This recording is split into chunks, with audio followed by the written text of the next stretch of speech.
I found a note from Dad. We're leaving everything to Emma. I wasn't invited to the estate meeting. Months later, they demanded my savings.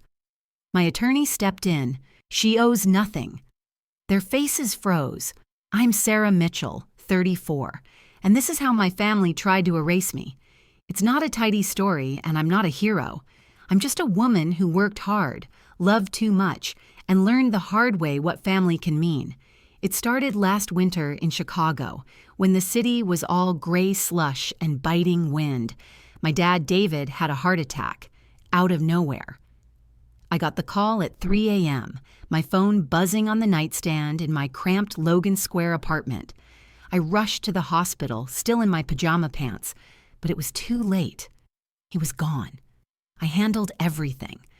The funeral at a small chapel in Lincoln Park, the lilies he loved, the eulogy I wrote through tears. My mom, Linda, 62, just sat there sobbing into a tissue. My sister, Emma, 30, rolled in late, her makeup flawless, and slipped out early. I didn't say anything. People grieve in their own way, right? But I felt it deep down. Emma was always the golden child. Growing up in our little brick house in Evanston, Emma got the new dresses, the ballet classes, the shiny red Honda at 16. Me? I got her old sweaters, a bus pass, and a lecture about being self-reliant. I worked summers at a diner, saving for college at DePaul. Mom and Dad called me independent, like it was a badge. I bought it, thought it made me tough. Looking back, I was just the kid they didn't bother with. I'm a financial consultant now, working out of a glass-walled office downtown. I crunch numbers, build portfolios, help people plan their futures. It's not glamorous, but I'm good at it. I've saved $300,000, every dollar scraped together from late nights and skipped vacations. I help my family, too. Paid $20,000 for Dad's hospital bills a few years back, covered $15,000 of Emma's tuition when she flunked out of art school. Never asked for a dime back. That's what you do for family, right? You give. You don't expect a thank you. But you hope they see you. I hoped wrong. A week after the funeral, I was at Dad's house sorting through his stuff. The place smelled like his Old Spice and the coffee he always brewed too strong. I found old photos, us at Lake Michigan, me with braces, Emma hogging the camera, his watch, the one with the cracked leather strap he never replaced. Then, in a desk drawer, a note. Blue ink, Dad's shaky handwriting. Everything to Emma. She needs it more. My breath caught. Everything? The house, worth $1 million in Chicago's market, his stocks, his pension, all to Emma. I sat on the hardwood floor, the note crinkling in my hand. I read it again, hoping I'd missed something. I hadn't. I called Mom, my voice barely steady. "What's this about?" She went quiet too long. "Sarah, we had an estate meeting. It's done." "Estate meeting? When?" I asked, my heart pounding. Another pause. "Last week," she said like it was nothing. "We didn't want to stress you." Stress me? They hadn't even told me. My own dad's will. "What do I get?" I pushed. Silence again. "You're doing okay, Sarah. Emma needs the support. She's figuring things out." Figuring things out? Emma's never worked a steady job. I hung up, my hands icy. My phone pinged. Emma's text. "Don't make a fuss, Sarah. It's just money." Just money. Like my years of showing up for them meant nothing. Driving back to my apartment, Chicago's skyline loomed, all sharp edges and cold lights.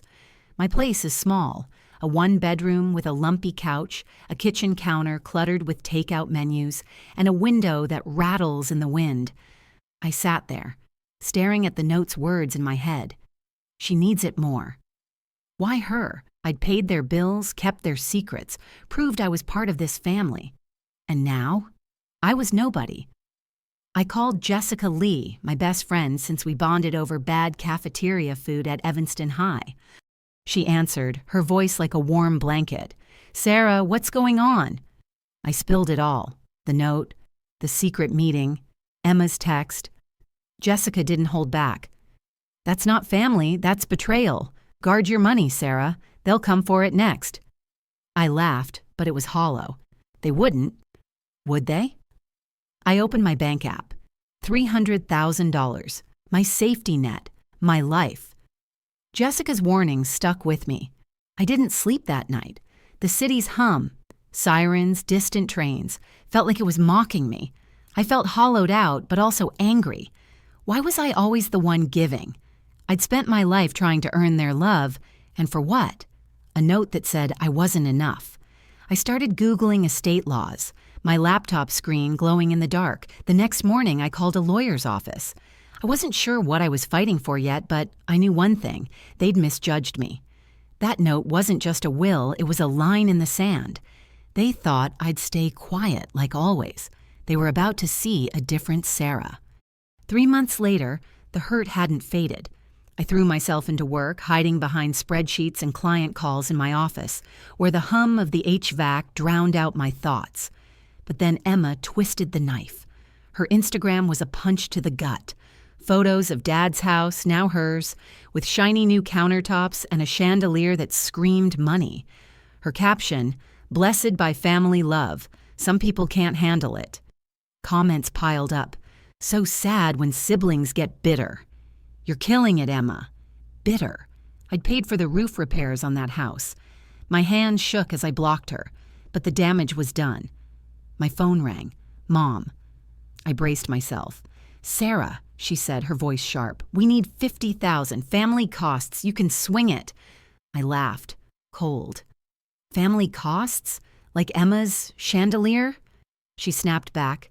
"Don't be selfish. You owe us." Owe them? I hung up, my apartment feeling like a cage. The rumors spread like wildfire. Aunt Carol called, calling me ungrateful. Cousin Jake texted, "Why won't you help Emma?" Mom had painted me as the heartless sister, hoarding money while Emma struggled. Struggled? She'd inherited $1 million. I poured a glass of cheap Merlot, staring at the city lights. My savings, $300,000, every cent earned through grit and long nights. They weren't touching it. I called Jessica. She answered, all fire. "Sarah, they're like vultures. Get a lawyer, today." I nodded into the phone. "I'm not letting them take me down," I said. Her voice softened. "You've got this, and you've got me." That meant more than she knew. I found Laura Bennett online, an estate lawyer with a rep for being tough. We met at a cafe in the Loop, the kind with overpriced lattes and wobbly tables. I laid it out, Dad's note, the secret meeting, Mom's $50,000 demand. Laura's eyes sharpened. "Your savings are yours, right? No shared accounts?" I nodded. "All mine, personal checking." She grinned. "They've got no claim, but let's dig deeper." People like this don't quit. She started working that day. I checked my bank app constantly like it was a lifeline. $300,000 still there. But Jessica's words haunted me. They'd try something. I called Mr. Evans, my bank manager. "Any odd activity on my account?" He hesitated. "One inquiry last week. Someone claiming to be your sister." My stomach dropped. Emma was already poking around. Then they went bigger. Emma and her boyfriend, Ryan, showed up at my office, no warning. Emma strutted in, her designer coat screaming money, Ryan hovering like a wannabe bodyguard. "Sarah," she said, all fake warmth, "we need to talk." They sat across my desk, pulling out a spreadsheet like it was a business pitch. "You owe the family $300,000, Emma said, smooth as silk. "Your savings. It's fair." I blinked, stunned. "Fair? You got the house, the stocks, everything." Ryan leaned in, his cologne too strong. "You paid Dad's bills. That ties you to the estate. You owe us your cut." "Oh, my cut? Of my own money?" I laughed, sharp and mean. "This is my savings, not yours." Emma's smile vanished. "Don't make this ugly, Sarah. We'll sue." I stood, my voice like ice. "Get out." They left, but Emma's glare said this wasn't over. That night, a letter from Mom arrived, handwritten on her fancy stationery. "Sarah, you've benefited from our support. Your savings are linked to our sacrifices. We expect $300,000 or we'll take legal action." Legal action? For my own money? They claimed I'd gained from Dad's hospital bills I'd paid, bills they never touched. I emailed it to Laura. "They're grasping," she replied. "This is garbage, but we'll bury it." I couldn't shake the panic. My savings were my future, my security. They wanted to rip it away, like they'd ripped away Dad's love. I started digging on my own, pulled old bank statements at my kitchen table, papers spread out under a flickering light. Found something weird, a $10,000 transfer from a family account I'd contributed to years ago, gone right after Dad's death. I sent it to Laura. She called, her voice electric. "Sarah, this is huge. Emma pulled $80,000 from that account for a crypto scam. Your mom approved it." My jaw hit the floor. $80,000? From a fund I'd helped build? I felt sick, used all over again. Laura found emails. Mom to Emma. "Sarah won't notice." A bank memo showed Emma lied about the withdrawal's purpose. It was fraud, plain as day. I needed more. I called Aunt Susan, Dad's cousin, the one relative who hadn't turned on me. We met at a greasy diner in Andersonville, her coffee cup chipped. "Sarah," she said, stirring her spoon, "Emma's in trouble. That crypto deal tanked. She's drowning in debt. She wants your money to save herself." My fists clenched. Save herself? With my savings? Susan sighed. "Your mom's egging her on. They think you'll fold." I thanked her, my mind spinning. Emma wasn't just greedy. She was cornered. And Mom was her cheerleader. They thought I'd cave, like I always had. Not this time. I sat in my apartment, the city's lights blinking outside. Jessica came over, balancing a pizza box. "You're not letting them win," she said, slicing a piece. "What's the move?" I exhaled, shaky. "Laura's building a case, but I want them to face it, all of it, in front of everyone." Jessica grinned. "A reckoning?" "Hell yeah." I planned a family dinner. I'd invite Mom, Emma, Ryan, Aunt Susan, Uncle Henry, a few cousins who'd heard Mom's lies. Not to fix things, to expose them. Laura was prepping legal papers. I moved my $300,000 to a new investment fund, locked down tight. They'd shamed me with that note. I was done being their doormat. The dinner was set at a fancy River North restaurant. Gold chandeliers, velvet chairs, jazz drifting from a piano. I booked a private room, sent invites. "Let's reconnect as family." They bought it. Emma texted, "About time you came around." Mom called, her voice syrupy. "Sarah, this is so kind." I bit back a laugh. They thought I was surrendering. This wasn't a truce. It was a trap. Everyone arrived at 7 p.m. Emma glided in, diamonds sparkling, Ryan trailing her. Mom hugged me, her perfume overwhelming. "I'm proud of you," she said. "Proud?" I swallowed hard. Uncle Henry gave a stiff nod. Aunt Susan squeezed my hand, her eyes saying she knew. Dinner was perfect. Steak, creamy lobster bisque, Pinot Noir. Emma bragged about her renovated house. Mom gushed about Emma's strength. I stayed quiet, picking at my plate. Dessert came. Chocolate souffle flecked with gold. I stood, raising my glass. "Thanks for being here," I said, my voice steady. "Dad's note showed me we need honesty. So tonight you get mine." I clicked a remote. A projector hummed, lighting the wall. Emma's smile cracked. The first slide showed the $80,000 withdrawal. Emma's name, Mom's signature, my money in the mix. Next, their emails. "Sarah won't check." A bank memo, proving fraud. Emma's Instagram calling me jealous. Dad's note, stark and blue. Everything to Emma. The room froze. Uncle Henry's glass clinked.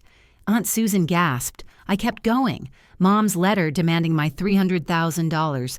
Emma's spreadsheet claiming my savings as family debt. "This isn't fairness," I said, my voice sharp.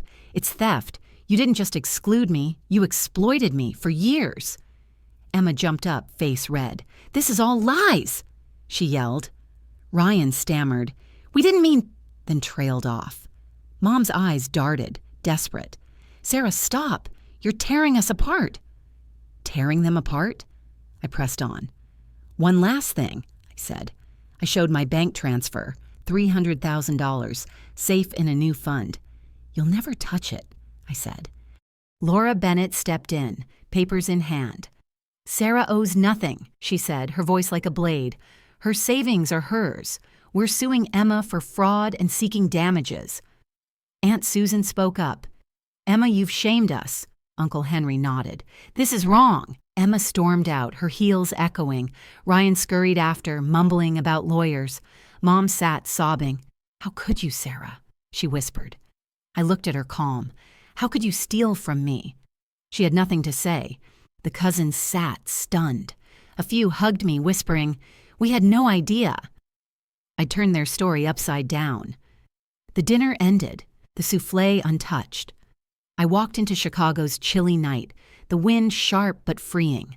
I wasn't carrying their weight anymore. 6 months later, my life's different. I started my own consulting firm, working out of a sleek office in the West Loop.